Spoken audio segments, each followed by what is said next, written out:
Hi, I'm Dan. Thanks for checking in on Dimgaard this week.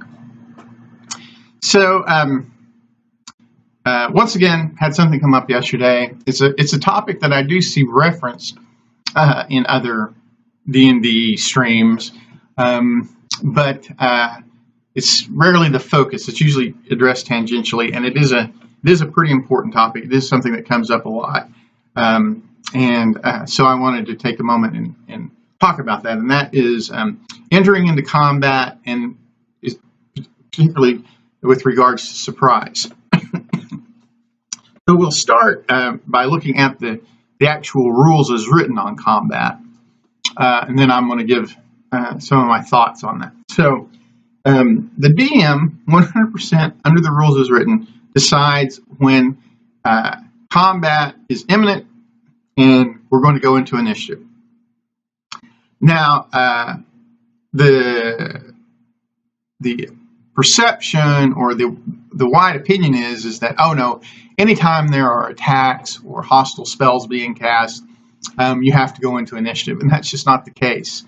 It's 100% the DM's purview to decide, in this particular instance, the order in which spells are cast and attacks are made is important.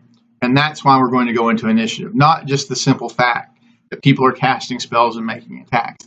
You can narrate the situation where people are attacking each other and defending and casting spells without initiative being involved. Now, for many players, doing that is a big change, and it can be hectic and confusing. And same thing for the DM. If the DM is not comfortable doing that, then that can be a big change, and it can be hard to manage.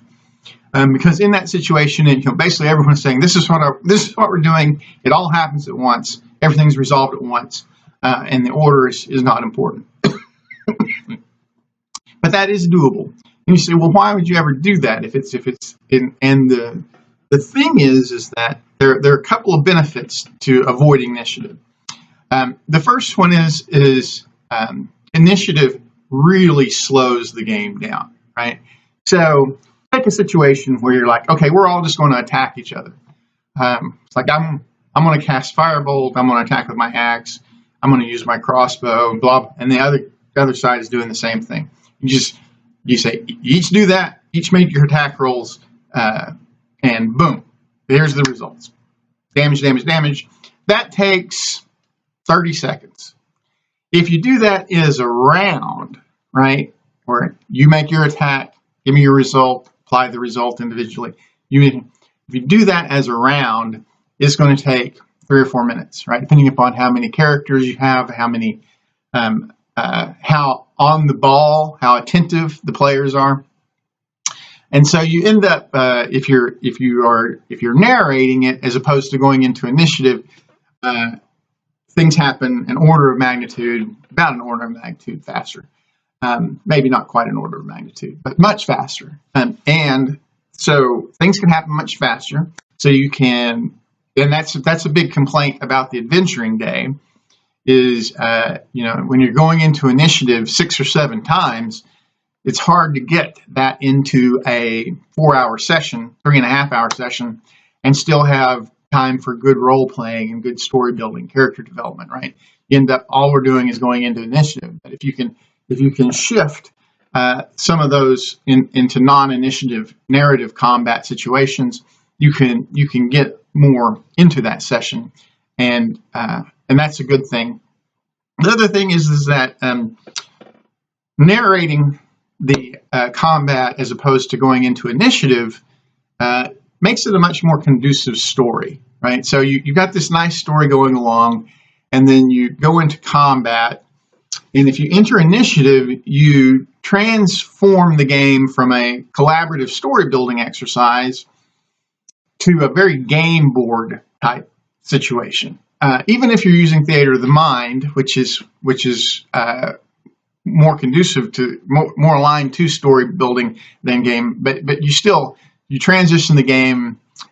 It's where people are taking turns, and turns imply a game board type situation. So So there are reasons why we would want to avoid initiative when we can.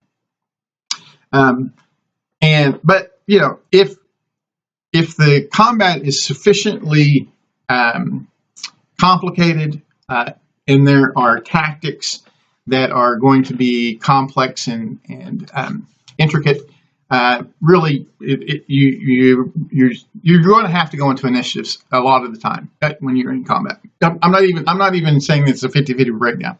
Even if you are highly inclined towards narrating combat as opposed to initiative, still most of the time you're going to wind up in initiative. If you have combat, it's going to wind up in initiative. That's just the fact is that in combat, the order in which actions occur is important.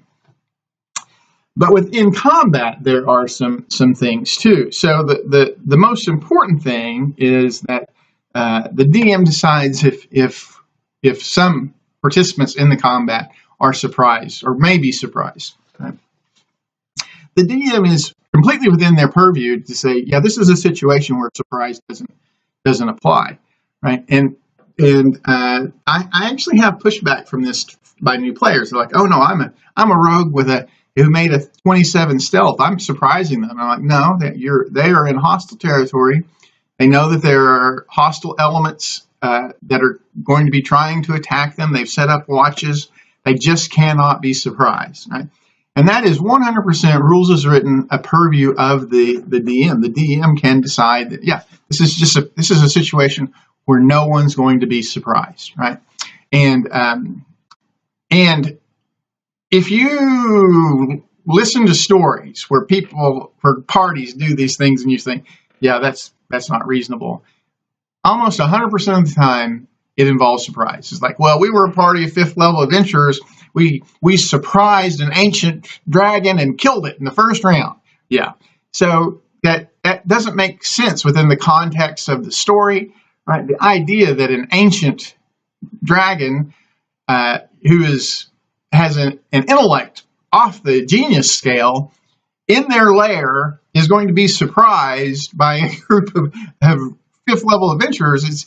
It's just a bad story, right? It just doesn't make sense. Or, we surprised the enemy army as they were advancing into battle. That just doesn't make sense.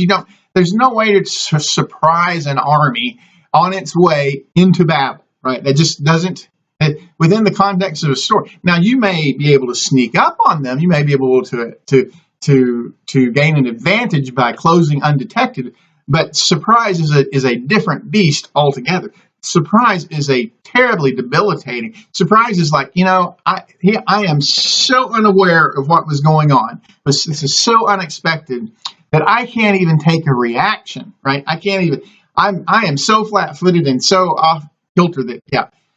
And for most of the situations in D&D, that doesn't make sense within the context of the story. Most of the situations in D&D adventures, people are the participants, both sides, are in a situation where they are expecting hostile activity, right? And the idea that you're going to sneak up on someone who is expecting hostile activity and catch them so unaware that they cannot do anything except stand there and let you hit them, right? That's just bad modeling of the way the world works, the way the story builds. It's just bad. Now, I'm not saying that you should never use surprise. I do use surprise on occasion, but it is always a situation where people, either side, is in a situation where they are not expecting to be attacked, right? And sometimes that can involve distraction or misdirection, deception, right? You be involved in negotiations, you deceive them into thinking, oh, this is going to be resolved peacefully. So now that no one is expecting an attack, and boom, you surprise them with an attack. Right? That makes sense within the scores of story. You've lured them into a situation where they are not expecting an attack, and then you surprise them. Or you convince them, you misdirect them so that they think, oh, the bad guys are way, way over there. So there's no threat to us at the moment. We can relax. And then boom, you take them completely off guard, right? That type of misdirection makes sense within the context of the story. But that doesn't just happen, right? Like the players have to engineer those situations where surprise, and I see that over and over again as a player, and also as whenever I read and present other people's adventures, where they are like, yeah, there's a surprise here, and it's like, how is that going to surprise anybody? But anyway, so you can have surprise, and it is expected. It is a part of the game, right? But if you look at how debilitating and how much surprise skews a combat, right? Combat lasts 4 rounds at the very most, usually 2 or 3 rounds, and you're saying that for one of those rounds, for the first round, the crucial first round, that one side is going to be completely ineffective, cannot do anything the first round, then you skew that the effectiveness of the other side by 50 to 75%, right? It's a huge thing. All right, so as I was preparing this, I realized I left out something that was in my notes that is pretty important regarding surprise. So all that is true about surprise dramatically skewing the nature of combat, but there's another very important thing that the frequent use of surprise does to the game in general. So if you have a game where you establish that if you are sufficiently stealthy, then you can always get surprise, right? Like regardless of the circumstances, doesn't matter how the environment or the situation. If you have a good enough stealth roll, you can gain surprise. Then that dramatically skews the players. It incentivizes them to avoid role playing, to avoid interacting, to avoid extracting story elements by interacting with opponents and negotiating and learning the motivations. So you end up with a very flat, I think, an uninteresting story where you just sort of sneak around and attack and sneak around and attack and sneak around and attack and never encounter the important social and cultural and personal problems that the DM has worked to build the story around, and that's a very bad thing for your game, right? Unless that's what you want, unless you want your D&D game to just be a series of the PCs. Did they make their stealth check and get surprised and easily beat the opponent, or not? Because if you're going to run that, then you end up with a bunch of rogue assassins, and just trying to get surprised every round, and they're never going to take the fight. Like, well, okay, do we forego that 75% advantage in combat in order to actually talk to these orcs, or do we just sneak up and attack them? Right? So, yeah. But it is expected to be a part of the game. Like there are elements that presume surprise, like the assassinate ability of the rogue assassin, or bugbear surprise attack, right? So there's clearly expected to be situations where surprise is a factor. So I'm not saying you should never have surprise. I'm saying that it should be extremely conservative, and it should be justified by the story and elements of the encounter.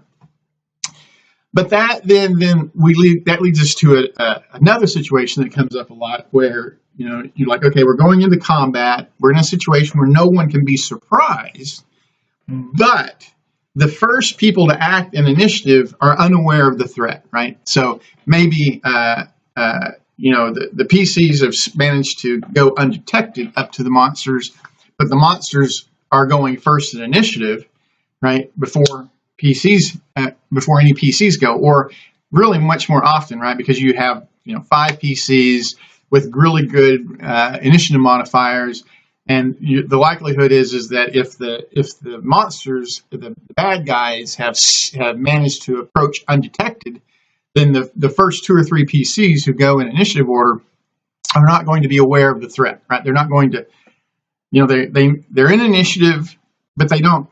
Why are they in initiative, right? They don't have any inclination.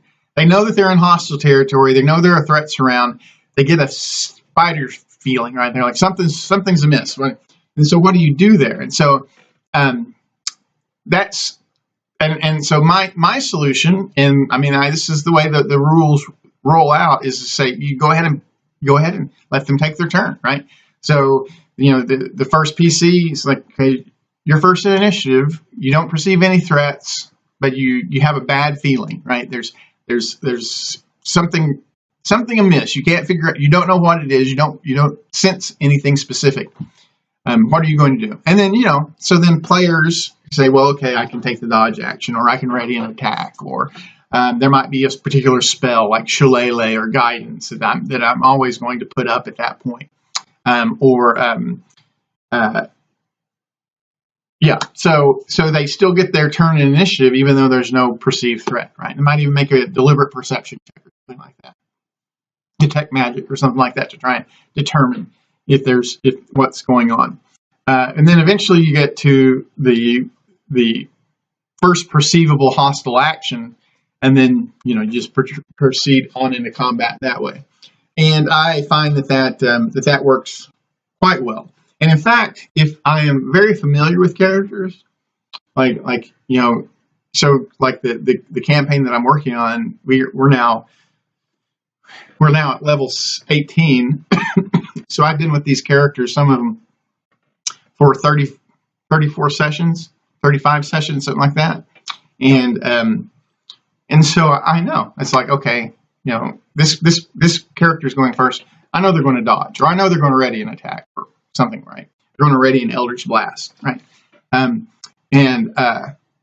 so I don't even need to. I can scroll on down to where the first perceivable action says, yeah, this thing happens, and you get to take your Eldritch Blast because I know them that well. And then that helps combats roll through there pretty quickly. So that's what those are my thoughts on going into initiative, and particularly using surprise. I would be curious if people have stories or opinions that they would like to share regarding surprise, or even narrating combat instead of going into initiative. Have you had experience with that? And if you have, what has been your experience with that? Maybe I'm just a one-off who finds that particularly beneficial. So yeah, I would be interested if you want to post those in the comments. That would be great. If you found this helpful or interesting, please hit the like button. You can even subscribe. And if you catch me on any social media channels, please feel free to engage me there.